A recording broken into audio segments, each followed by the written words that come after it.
So এইটো এটা product review হয়, পেইড প্ৰমোশ্যন নহয় বাৰু, মই ইউজ কৰি আছোঁ আৰু ভাল হয় প্ৰডাক্টটোৰ কাৰণে মই ভাবিলোঁ অলপ শ্বেয়াৰ কৰি দিওঁ ইনফৰ্মেশ্যনটো।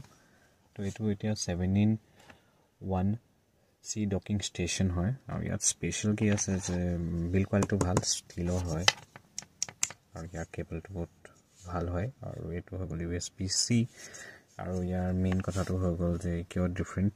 ইয়াত চব আপুনি লিখা আছে এটা USB-C ছাপৰ্ট আছে, PD100W লাইটনিং। এইটো লাইটনিং মানে থাণ্ডাৰবল্ট ওলাইছে, PD মানে হৈ গ'ল পাৱাৰ ডেলিভাৰী। এইটো 100 ৱাটলৈকে ছাপৰ্ট কৰে, মানে ইয়াত যদি আমি এটা 100 ৱাটৰ 5 এম্পৰ কেবল লগাই পেলাই এটা লগাই দিওঁতো ই চবকে পাৱাৰ দি দিব 100 ৱাটলৈকে। তাতকৈ বেছি হ'লে ই ছাপৰ্ট নকৰিব, ই 100 ৱাটলৈকে ছাপৰ্ট কৰে।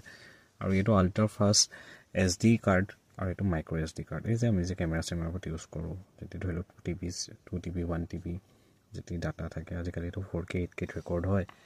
আৰু ইয়াত তিনিটা USB আছে।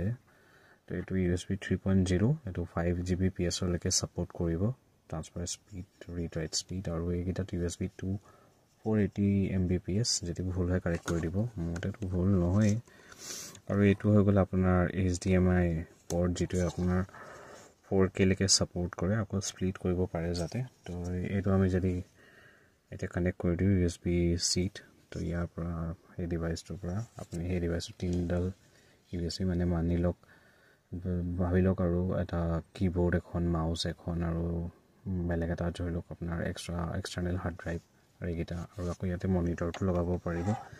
তো এনেকুৱা বেলেগো আহে, সেইবোৰ প্ৰাইচ 700 to 800 থাকে, USB হাব বুলি কয় কিছুমানে।